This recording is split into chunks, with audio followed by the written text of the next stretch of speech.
Hey, what's up, everyone? I want to welcome you guys to another episode of Here's What I Think with your host, Charles Tabansi. We'll discuss everything from current events, economics, politics, and how it all relates to business and life. And folks, we got a fantastic follow-up show here. But before we get into it, please make sure you like the video and sub to the channel if you haven't already. So what happened? Just yesterday, or day before yesterday, this was on Friday, I believe. Yeah, Friday. There was a story that just went absolutely crazy all over the internet.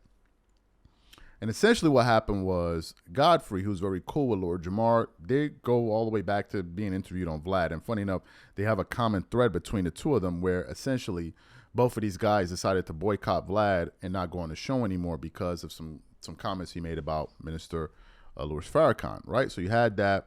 They then went on to do their own things, although Godfrey was already a comedian. And then Godfrey started his own show, and I think it's called In Godfrey We Trust. And then Lord Jamar started to make regular guest appearances. Now, apparently, and I didn't know this because I don't follow Lord Jamar like that, but apparently he's a flat earther. Okay, he believes that the earth is flat, which I think is absolutely insane. But nevertheless, he believes that. So apparently, Lord Jamar has been wanting to debate people like Neil deGrasse Tyson. Now, just think about this. We already know what just happened with him and Professor Dave, who some people are saying is not a real scientist. So imagine actually getting into debate like that with Neil. He's probably like, bro, this is a waste of my time. So they have this debate that they set up. Prior to the debate starting, Lord Jamar is talking all kind of junk about Professor Dave before he even walks into the room. Cursing, saying all type of crazy stuff. Well, I guess Professor Dave heard that. So when he came in with the exact same energy that Lord Jamar was putting out, which I believe kind of set him off because he was like, I think he thought that he was going to come in here and just kind of punk this guy and talk down to him, and he's going to just genuflect and look at him like, oh, that's Lord Jamar. That dude was having none of it, right? He was looking at Lord Jamar like he was a joke. Like when they were talking, the look that Professor Dave had on his face, he was looking at Lord Jamar as he spoke. It almost felt like he was viewing him as an intellectual midget. Literally. He was like, I mean, it was that bad. So they have that. The guy just deep fries Lord Jamar. Lord Jamar just starts like, he just basically degenerates into cursing and saying all kind of crazy because he had nothing else better to say. That happens. Then apparently Godfrey then takes down the interview. But prior to the interview, they had an agreement that he could record it on his side, which I think is perfectly fine. So the interview was so bad, Godfrey takes it down because he doesn't want to make his friend Lord Jamar look bad because he knows he did look bad. But then Professor Dave posts it. And I saw the intro in his video. He's like, because I knew they were going to do this. So he posts it and does a reaction to it, right? And that's when all hell broke loose. Then Lord Jamar now goes on his show and tries to say that, oh, they tried to drug me, like my weed was laced or whatever it is, my blunt was laced. And then he went to the point where he said he may be threatening legal action, which caused Godfrey to be like, yo, bro, what are you doing to me? So what we want to do is want to play Godfrey's reaction to Lord Jamar threatening legal action on him. And then we're going to come back and continue on the show. Take a listen to Godfrey here. Yeah, man. And he said, I'm going to take some legal action. You know, and then he goes, I didn't sign anything to show my, it's like that. You can't, you've been on my podcast before. Now you're doing this legal whatever is clever. You can't do that. Like now you're going to do a lawsuit on me? Like what? Yeah. You called him F words and all kind of other you know? So, and it's almost like you're trying to make up a beef, I guess. Maybe that's a rap thing. He tried to Drake you. Yeah, he's trying to Drake me like, I'm like, huh? It's like, you're bad. Your enemy is the guy Dave, not me. And then you're calling us sucker, this other shit. I'm like, maybe you're that kind of guy. Maybe you're that kind of whack ass. Maybe that's what you are. Because I didn't call you any names. I said, let me just cut you money up. Yeah. And then you're saying, oh, they're just doing this for views. What individual on social media is not doing what? You ain't doing views. You should not be on social media. Everybody wants views. That's why everybody and their mama is twerking on whatever. They're doing sketches with their kids so they can be influencers. You have to have views. That is how these work. Views work. That's how you get money. Okay?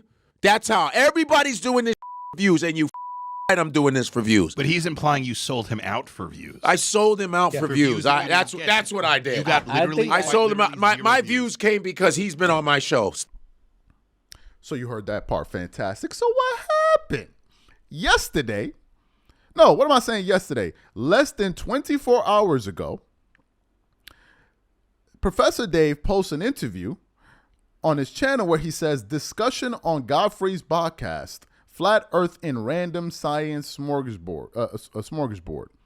And here you see Godfrey having a sit down with Professor Dave for him to essentially dispel some of the talking points that flat earthers try to put out there when they try to say that the earth is flat. And I'm like, this is some sweet revenge here on Godfrey's part, and the interview is going absolutely viral. Already has 200,000 views in less than 24 hours. So what we want to do is we want to play a little bit of what Godfrey and Professor Dave had to say to one another, and then we're going to come back and react to it. Take a listen to what he had to say here. The guy that you are, I'm into science, but not like Neil deGrasse, who I've done his podcast and his TV show. But I'm not you guys, and I respect you guys' acumen and the whole nine. I thought it was going to be like a real discussion, just people going back and forth, and it didn't happen that way. And no, hey, that's not how it works with flat earthers. What's up? I would like you to explain, why is the Earth round, sir? Tell us. Where do we even begin? Like, I mean, you could say what flat earthers believe, or how did we figure out that it was round like 2,500 years ago? How did we figure out it was round 2,500 years ago? So the easiest way to figure it out is just basic observation of the celestial sphere. So long time ago, at least the ancient Greeks, like in classical Greece, 500 BCE, so probably before that, honestly, just not as well recorded. Egyptians. It's entirely possible that isolated scholars pre-classical Greece also figured it out. Yeah. It's just that after classical Greece, anyone educated knew that the Earth was a sphere. And it's based on very simple things. I mean, if you look at the celestial sphere, let's start with even just something as simple as the sun. Okay. The sun rises in the east and sets in the west. It maintains the same angular size as it moves, right? So you got to think, right? For it to be a little object that's just doing little donuts around a flat plane doesn't really make any sense, right? If something like that would be getting bigger as it approaches you and then getting smaller as it recedes, it wouldn't set under, below a horizon. It actually makes a lot more sense if you're thinking of yourself on a surface, on the surface of a sphere that's turning, right? Just imagine yourself in like an office chair. Okay. And you're turning in your office chair. Something comes into view in your periphery, and then it traverses your field of view, and then it leaves your other periphery, right? Kind of like that. Right. So that started to make sense, and then they would a lot of it had to do with navigation based on the stars, right? They would orient themselves based on the stars. They would notice that in the northern hemisphere, the stars would be rotating counterclockwise around a point in the sky. And so that's the North Celestial Pole. And then as you would change latitude, everything about the behavior of the night sky would change. Certain stars you couldn't see anymore. Other stars you began to be able to see. All these different things, they figured out that if you think of the Earth as a sphere, all of these observations started to make sense, right? The Earth is a sphere that's turning, so naturally the star that is aligned with the North Celestial Pole, right? If you take a line, if you find the line that is the axis that the Earth is rotating around, and you draw a line to the sky, right? It's kind of like, again, if you're sitting in your office chair, if there's a bunch of fake plastic stars on the ceiling or something like that, like glow in the dark stars, if you look at the one right above you, the one immediately above you, and you spin your chair around, the one right above you is going to look like it's moving, but all the other ones are doing circles. Wow. And so if you do a time lapse, so it's all these kind of really basic observations. It's sort of the access point. Like would that be like frame of reference type of thing? You guys are really quiet. Is there any way I can get you guys a little louder? Can you hear? Hey, hello? I can definitely hear you. Just if I could get you guys a little louder. Oh, sure. Okay. Is that better? There we go. Yes. Oh, okay. Sorry about it. Would that be like a frame of reference type of thing?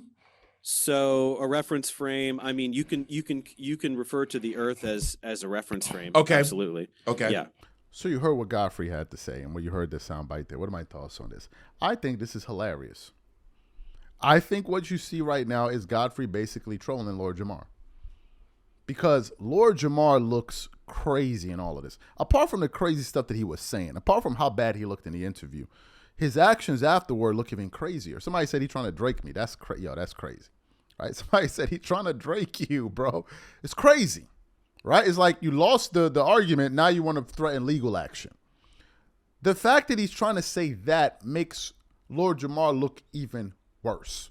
Do you know what would have been a better look? Lord Jamar being like, man, you know what?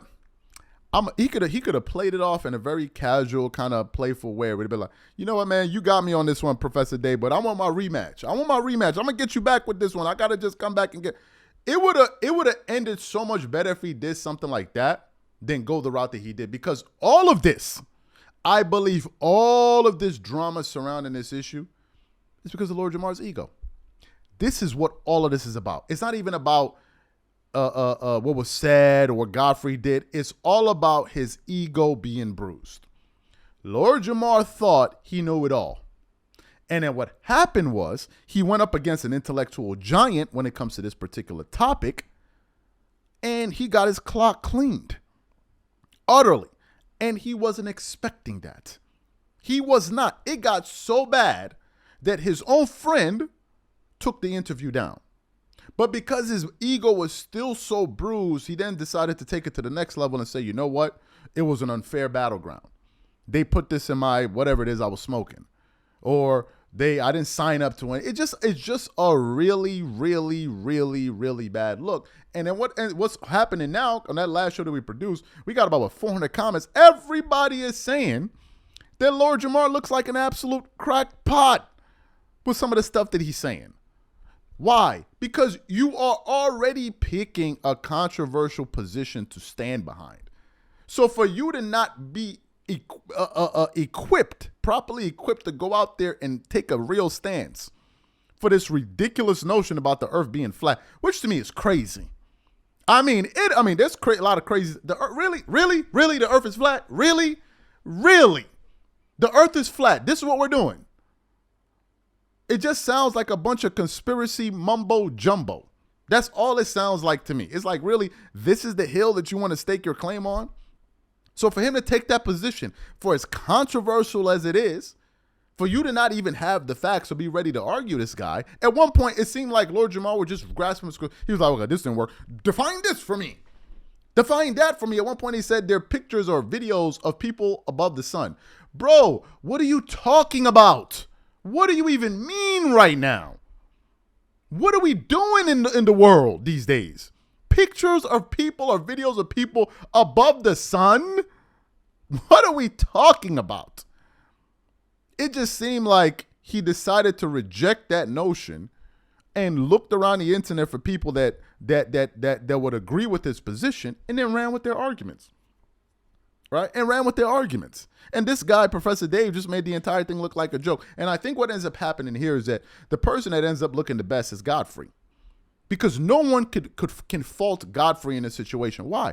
Because he did the guy a solid. You think Godfrey didn't know during that interview that Lord Jamar was being wild disrespect? You think he didn't know that? Do you think that if the guests came in talking the way that Lord Jamar was talking, Godfrey wouldn't stop? Of course he would have. Of course he would have, because he was defending his friend. But Godfrey even allowed Lord Jamar to do that. And then to think of it in his best interest, he then took down the interview. He then took it down. But the thing was so ridiculous, it went viral anyway. So shout out to Godfrey, man. Godfrey looking like the one that's coming out with a win here, and Lord Jamar going out there looking. I think the only way Lord Jamar can salvage his image in this particular moment is for him to come out here and say, you know what, guys, this is a pretty bad look for me. This is a pretty bad look for me, because a lot of people are now losing a lot of confidence in him, right? And I think Lord Jamar understands that if people begin to lose confidence in him, is gonna really diminish his position in society in terms of the things that he says, because a lot of people look up to him, right? So I think that's one of the reasons he's taking this thing to heart. But come on, man, the earth is flat. Let's stop. I'm not saying that I'm an expert and all, because I'm not no expert, but I can tell you this: the earth ain't flat. Let's stop the nonsense already, please. You can bring all the points that you want. The earth ain't flat. Let's stop the foolishness, please. Let's stop it. Like, enough is enough with it. These are my thoughts. Whatever you guys think, please leave your thoughts and comments in the comment section. Again, if you enjoyed the video, make sure you like and sub and share with somebody that you think will enjoy as well. Catch you on the next show, and I'm out.